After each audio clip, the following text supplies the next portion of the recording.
I went to an art exhibit here in Chicago this past December. There were a couple pieces there that were more interactive than what is typically expected in an art gallery.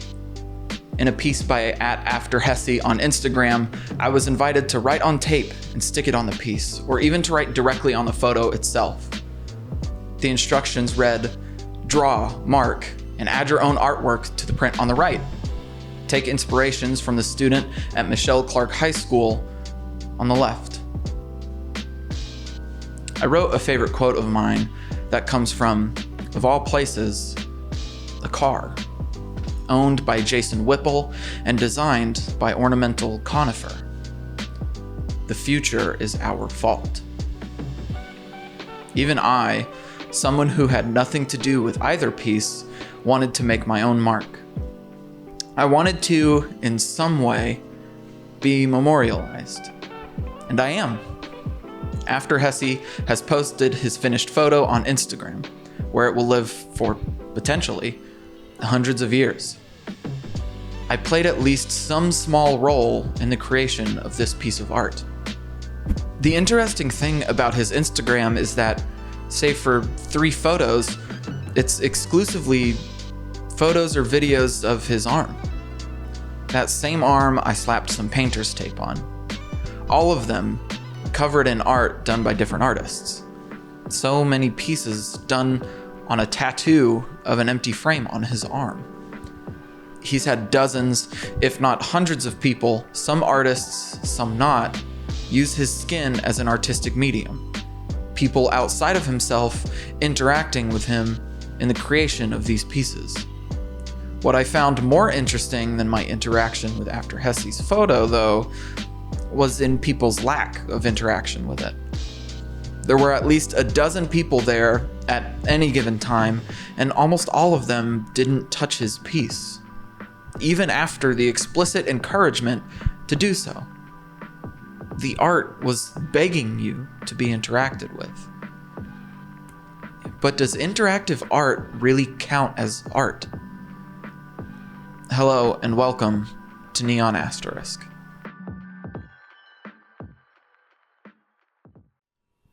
In the next room of that very same exhibit, Juyen Yi has written this about their piece. Dear CPS Lives team, this is the instruction for how to install at least 4 corners by Juyen Yi, an image collaborating with Robert Healy Elementary School. 1. Choose a corner in the exhibition space where all other artists are happy with that decision. 2. Install this work by easiest tools in the gallery. 3. The work will be lying on 2 continuous walls while creating a new and clear crease mark. 4. This instruction should be printed next to the work in US letter size. And 5. Please take more care of the instruction than the work. Deep apologize for sending this one night before the installation. Best, Juyen Yi. And there were footnotes. 1. Tapes could be replaced or covered by other tools. 2. The crease mark should not be the same as any old ones on the paper. The new crease mark decision should be made under aesthetic choices, limiting wall space, limiting installing time, or other random reasons. Like the piece before it, it is asking someone else to take on the artistic onus of the piece. It asks whoever is putting it up, in the vaguest way possible, to change this piece forever, to make this piece feel different from others, even earlier iterations of itself, by making it fold in on itself. And on itself, it does fold. I haven't seen the photo since, but I imagine that eventually, if it goes to enough galleries, that it will degrade, like a Yu-Gi-Oh card in your wallet, cracking and disintegrating. I've been wondering while writing this script and making this video, what the people putting it up might have been thinking. I have so many questions for them. I can't stop imagining all the different spaces this photograph was displayed in, what corners it was on. Was it on the ceiling, or did they display it sideways? I can't get it out of my head that, as far as I can tell, nobody has put the piece up diagonally. As superficial as some of these thoughts can be, it's the truth. My truth. Wah, wah, wah. I do not respect your truth. Maybe the first things that come to mind are too heavy-handed. Obviously, if you want to make people think of art differently, you make everything about it different, right? Hang it weird, post on the internet about it constantly, or shred it immediately after it is sold. Well, no, not really. Not that these forms of art aren't provocative in their own way, they are, but I don't think you want people to think about the art. You want them to think about the art. And there's no better way to get people to think than to get them to do. In After Hesse's photo, I got to literally interact with the photo. I got to place my mark on it, where it will live for as long as that piece of art exists, if nowhere else, in my mind. For Julian Yi's photo, there is a level of removal from the general public. I didn't get to interact with the piece. Neither did anyone else at the gallery. Except I did. I did get to interact with it, at least on a personal level. No, I wasn't a curator of this gallery. No, I wasn't helping set it up, nor did I help tear it down. It was a free exhibit. I didn't even pay to enter, but I still got to interact with it. I'm interacting with it as I write these words. I'm interacting with it as I'm reading this script, and in some way, I'm interacting with it as you're watching this video. We'll talk about this a little more later. I believe we should all do two things. We should look at art, and we should feel at art. There is a deeply personal connection to every piece of art you consume, but it only feels deep once you recognize it as such. Call it the first step in Artists Anonymous. I want to clarify something here before we get too far ahead of ourselves. All of this is going to be my opinion. I am not an art historian, an art critic, nor am I by any means an art academic. I am simply a man who enjoys different forms of art, and I believe thinking about art is something that everyone, and I mean everyone, can benefit from. In Sam Chris's article titled "The Problem with Interactive Art," he says, "It's very rare for contemporary art to just show you an object. It always invites you to engage, to take an active part in producing it, to play and have fun." Which is bad, I guess? Not worth artistic introspection? I don't know either. He later talks about whether or not video games are art, which, coincidentally, was the original idea for this video. Not to ruin the mystery, but he does not think video games are art. The main point he tries to make is that interactive art is done for the sake of freedom and interacting with it however you'd like. But absolute freedom is actually boring, and so interactive art needs a set of rules to make it appealing. Instead, he believes people actually prefer games over interactive art. Interactions within a set of rules. He says, in football, you aren't allowed to get to the other side of the pitch by motorbike, which is technically true, so long as you aren't given the motorcycle and encouraged to ride it across the field by the creator of the game. When I'm saying this, I mean it with all due respect to Mr. Chris. Everything has rules, dude. Even the absolute freedom you speak about has limits. It's not absolute in principle by any means. It's simply not absolute. I can't decide to sit on the surface of the sun, or bring Van Gogh back from the dead, or think of a new color.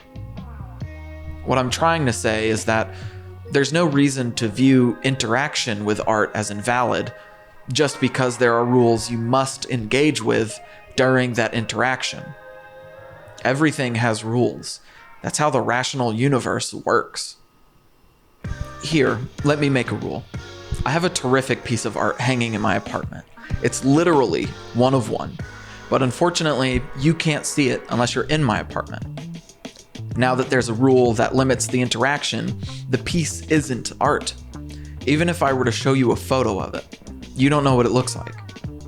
You can imagine the Mona Lisa all you want. Hell, you can look at the thinking man through a screen, but that isn't really seeing the art. It simply isn't.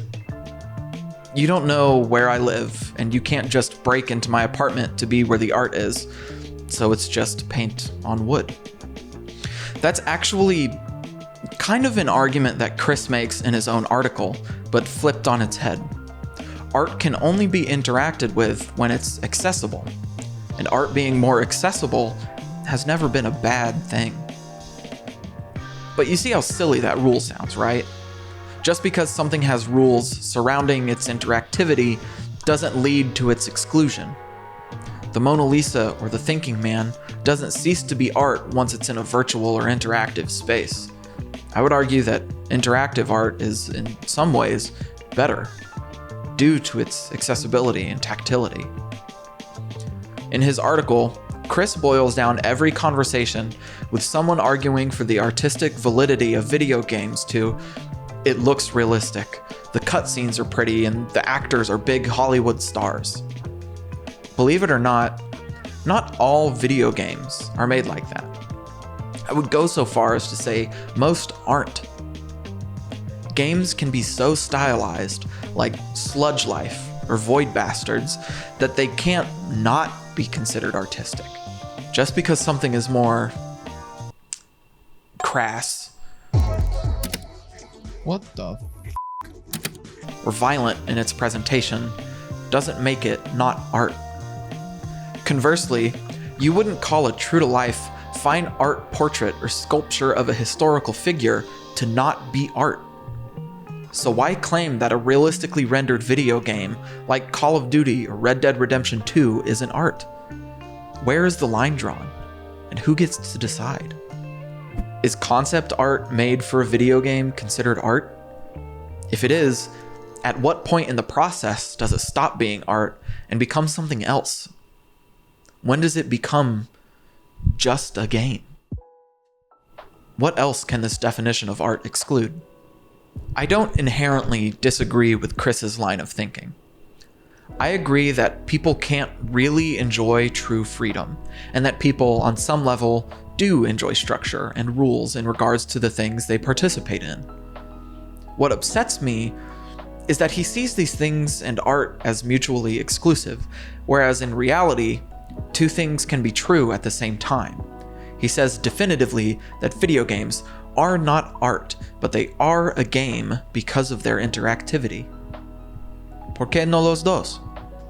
In 1979, Edward Packard created The Cave of Time. Spoiler alert for a book that's 45 years old.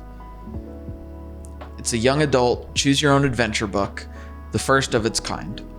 It's about a boy who stumbles into a cave that sends him to different points in time. It's pretty straightforward, other than the branching paths.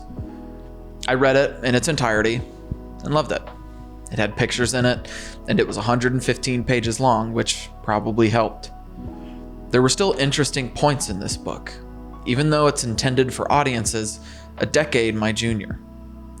For example, the Titanic sinks on page 69. Nice. On page 76, you meet a girl from the far-off year of 2022. She says that since 1997, that's the year I was born in real life, by the way, no new roads have been built. Only bike trails that were mostly paid for by taxes on gasoline. Obviously, that didn't come to fruition. On page 57, though, is something I found really interesting about the year 3742. Your room contains a computer terminal that enables you to select any movie or other program you desire from over 10,000 possibilities. There are even films where you are the main character, and you can make choices as to what will happen next in the story. Then, if you don't like the way the plot is working out, you can go back to an earlier point and make different choices from then on. On your terminal, you can also play games and flash pages of books or magazines on the screen. you can live quite well without even getting out of bed. Maybe, according to Chris, there's no such thing as art in the future. The last thing I want to say from this book is from a philosopher you come across inside the Cave of Time. He chose to live a life within the cave, one that never ends. He calls you wise for not wanting to live in a time with evil people and evil deeds, and sends you home. Before you leave, he says, "I will gladly direct you back to your own time, which, you should know, is no better and no worse." There are actually some basic yet thought-provoking ideas in this book. Ideas that I wouldn't have thought about without interacting with it. Literature is art. Interactive literature is also art. These ideas of interaction with a piece of literature are explored more abstractly and much more confusingly in Mark Danielewski's book, The House of Leaves. This book is an Escher-esque maze of visuals and footnotes. I love this book. I've read this book a couple times, and I still don't understand this book. It's been analyzed ad nauseum, and nothing I say now can add to this conversation in a meaningful way. What else can this form of art be described as other than a game? It's a text-based adventure. I would know. I played the first 5 minutes of Wander, probably the first text-based adventure game made on computer, and when I ran out of money in front of a vending machine on an alien planet, I quit. I'll make sure to link the site I got it from below, as well as most other things I reference in this video. Someone please tell me how the story ends. I genuinely have no idea. The young adult genre needs to be, on some level, both intellectually challenging and an affirming read. It's the greater rule outside of the rules of the book itself. It's a sort of meta context, like the rules of Dungeons & Dragons that the game is played in. D&D is also art, but that's a conversation for another day. I see this book as art. Literature, skillfully done and genuine, even if not as complex or nuanced as other works. And to say this book isn't art because it has an inherent set of rules that confine you to the book itself is absurd. You can't see a painting outside its frame, however large it is. Whether it's a classical painting in a traditional frame, graffiti on the side of a building, or a video game on your computer. But that doesn't mean the art is invalid. Even the frames themselves can be art. You see what I mean? Marina Abramovich is a prolific performance artist. In her wonderful TED Talk, she says, "Performance is mental and physical construction that a performer makes in a specific time, in a space, in front of an audience, and then an energy dialogue happens. The audience and the performer make the piece together." Performance art is inherently interactive, even if that interaction is unseen. Her most popular work is probably Rhythm Zero. 76 objects were placed on a table in a gallery with a note. "I am an object. During this time, I take full responsibility." She then stood in the middle of the gallery and relented to every request made of her, and exonerated every would-be offender before they would commit their crime. It was a 6-hour exhibit. The objects in question were varied: a shoe, a rose, a glass of water, but there were other objects: blades, a handgun, a single bullet. Here's a warning. This part is upsetting. Please skip to this timestamp if you don't want to hear about the grittier details of the performance. Everything started tamely, giving her a glass of water to drink or giving her the rose. At some point, the audience lost their personal projection of humanity onto Marina, and she truly became an object. They began touching her and stripping her of her clothes. They put her on a table and held the knife up to her crotch. A man cut her neck and drank her blood. Someone even put the bullet in the handgun and held it to her temple, which actually caused a fight to break out. At the end of the 6 hours, Marina began walking toward the crowd. the energy suddenly shifting from people interacting with an object to people interacting with a real human, and they ran from her. They were so lacking in empathy, so blinded by their own curiosity with how far Marina would actually allow them to go, that the whiplash of the collective recollection of Marina's humanity terrified and humiliated them. Suddenly, Marina stopped being just any object to be dominated and became a mirror the audience was forced to look at, one showing them their own dissociation and depravity. What do you think Chris's opinion of this piece would be? There were rules, active participants, and freedom to act as one wished. Would this be just another game to him, and therefore not art? I don't know. But something tells me he wouldn't think so. And if it is just a game to him, I would guess it would be one he isn't so dismissive of.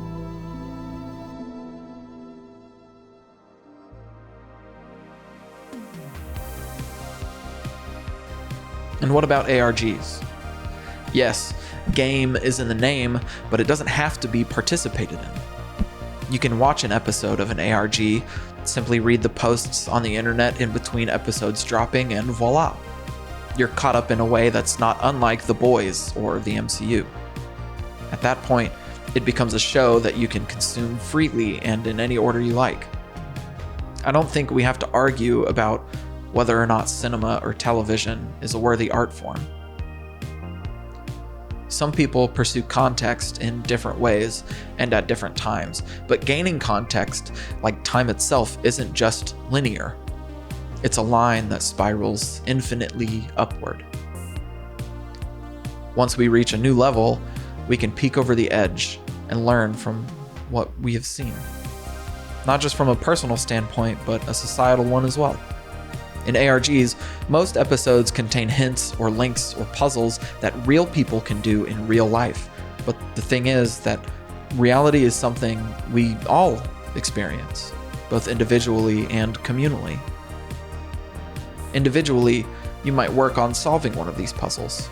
Communally, after you get the answer and hopefully post it, everyone then gets the answer. Maybe your answer convinces other people to join in the search and make it easier on you. Maybe you are thanked for your input and then nobody joins, but the communal experience is necessarily an interaction, as is every experience or piece of art that is witnessed communally. ARGs are very common in the horror and thriller space. It makes sense. Horror is a fertile ground for planting ideas of the unknown, and it presents a unique opportunity to conquer that unknown. Throughout the ARG, the unknown, the dark, the observant stranger on the corner, the monster in the machine, gradually becomes knowable.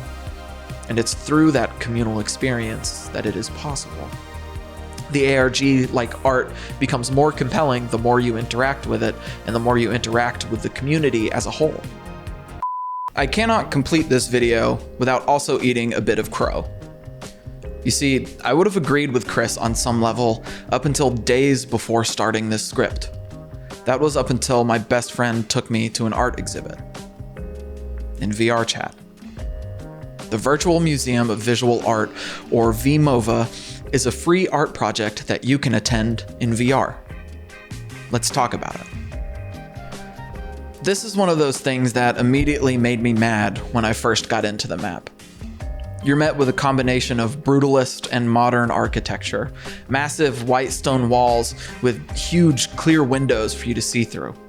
It's honestly beautifully designed.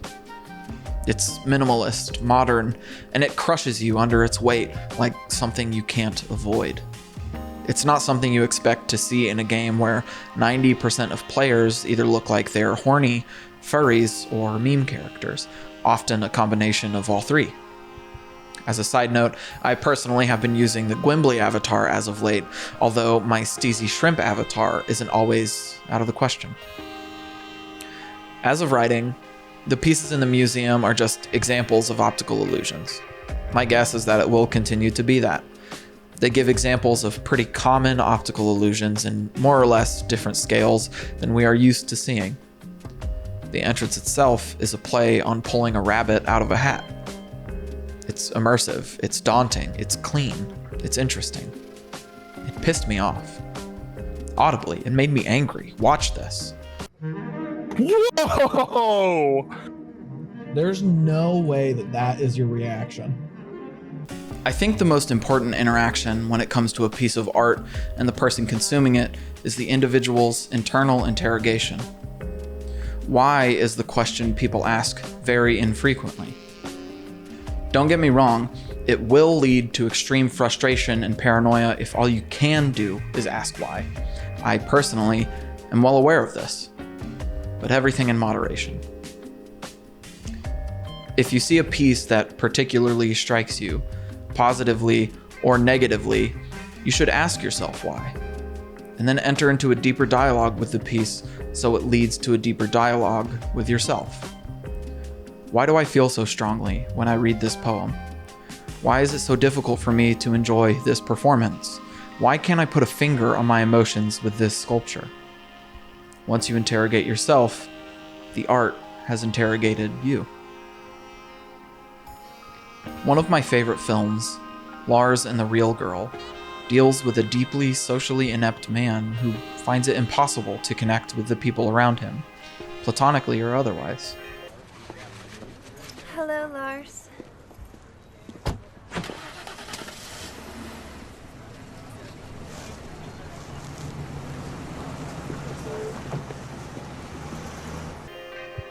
Because of this, he buys a realistic sex doll. He doesn't treat this as a sexual object, though.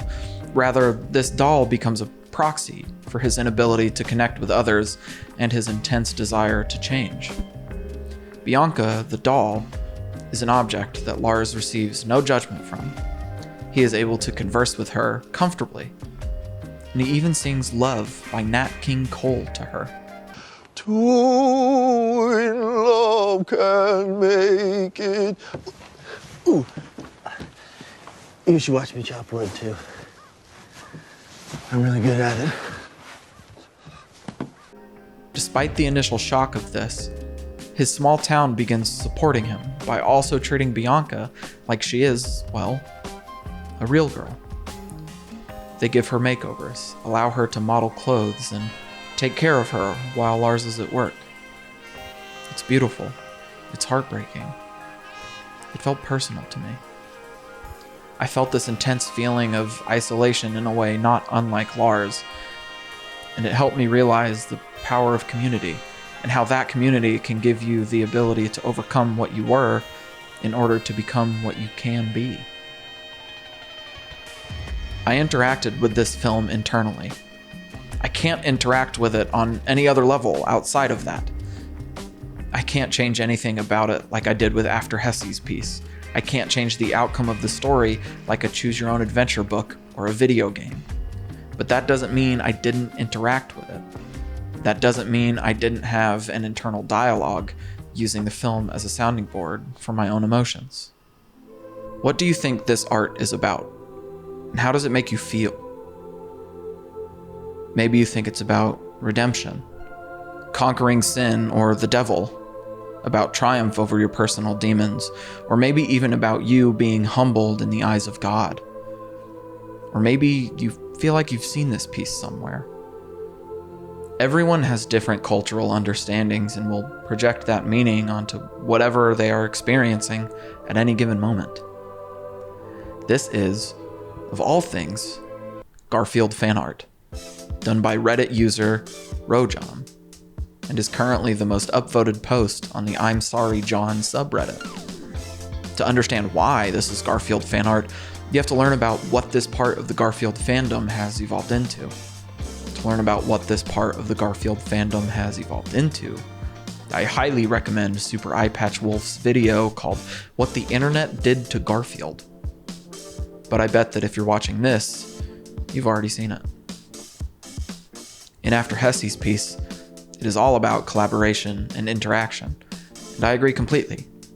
It's about the inherent activity of art as a whole. It is never in a vacuum. It's also about his personal connection to both the art and the artist. It is immortalized as much on his page. He is, literally, with no metaphor, their canvas to create a piece on and through him. Maybe one day, you will be the artist. Or maybe one day, you will be the canvas. Julian Yee's piece, to me, is about the callous and uncaring attitude the United States has towards real, alive, existent children, as opposed to the sanctity of abstract law or instruction. It's also about how, while you may not be directly responsible, other people are carrying these things out, whether it is behind the scenes or publicly.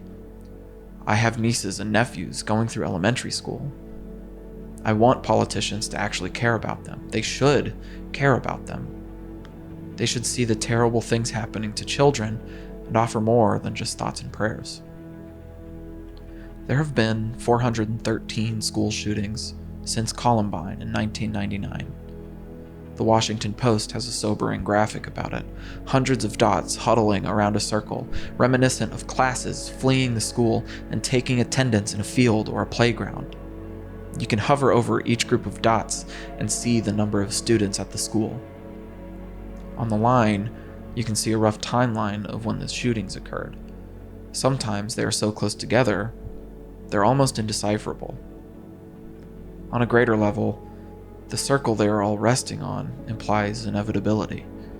A never-ending cycle that is sad, but supposedly unavoidable. Even in tragedy, there's art that motivates change, internal or otherwise. In 1979, there was still a predominant and prevailing sense of American excellence and optimism, even in the middle of the oil crisis, when The Cave of Time was probably written. I'm guessing that's why Packard wrote that cars have become practically obsolete. He felt that in encouraging the young to move away from oil and towards a model of living that is both healthy and sustainable, he could change the generation that came after him. I'm not sure how he feels about how he did. I was going through very similar feelings, though not as extreme as Lars did. I had just moved to a new city and had nobody to lean on, and one of my favorite scenes in all of cinema, Karen, his brother's wife, walks out to Lars while he's chopping wood. Lars is angry, sad, and he doesn't know how to cope with his feelings. His doll girlfriend, suddenly a real girl, he has to respect her schedule and her feelings, both of which he hasn't ever had to do before. He then accuses Karen, and thus the community as a whole, of not caring. So Karen confronts him, yelling at him. None of this is easy. None of this is easy, for any of us, but we do it. but we do it for you. Oh, we do it for you. My friends, my family, my community do it for me. I didn't just watch this film, I felt at it. Unlike Chris, I don't believe art is valid or invalid. Rather, it is what you like versus what you don't. A child's art they made for their parents is typically not aesthetically pleasing or consistent, but it is more significant to the parent than to the stranger. Notice I said significant and not better. I've seen parents that don't like their kids' art, but loved it because it was their kids' art. You don't have to like contemporary art, giant blocks of white canvas, or abstract performance. I don't either a lot of the time, but your distaste for it doesn't invalidate it. Art is not, nor has it ever been, factual, true or false, binary. It will always be an interpretation based on an individual's lived experience. Art is an amalgam of emotion and skill and aesthetic. Those emotions can be volatile, the skill unrefined, the aesthetic ugly, but that's the point. It's allowed to be. It should be sometimes. Art is everything if you allow it to be, but you have to allow it to be. Art is a conversation with itself and with you. Art is an interrogation. Once you create something and release it to the world, it ceases to be your own and is immediately, instantaneously, within the context of everything the individual and the community has experienced. Once this video is posted, it isn't mine anymore. Not that I can't interact with it, but the interaction between the screen and your eyes is an experience I will never have, while potentially millions of people can see this and have a communally individual experience. Art can be interactive. Art is interactive. You cannot separate the art from the interaction just because you don't feel that interaction. Two things can be true at once.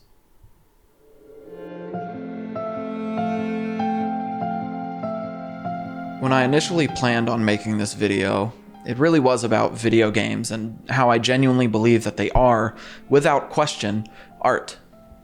Eventually, it devolved from a discussion on the artistry of smear frames and the feel of the gameplay and the designers that created that feel into whatever this was.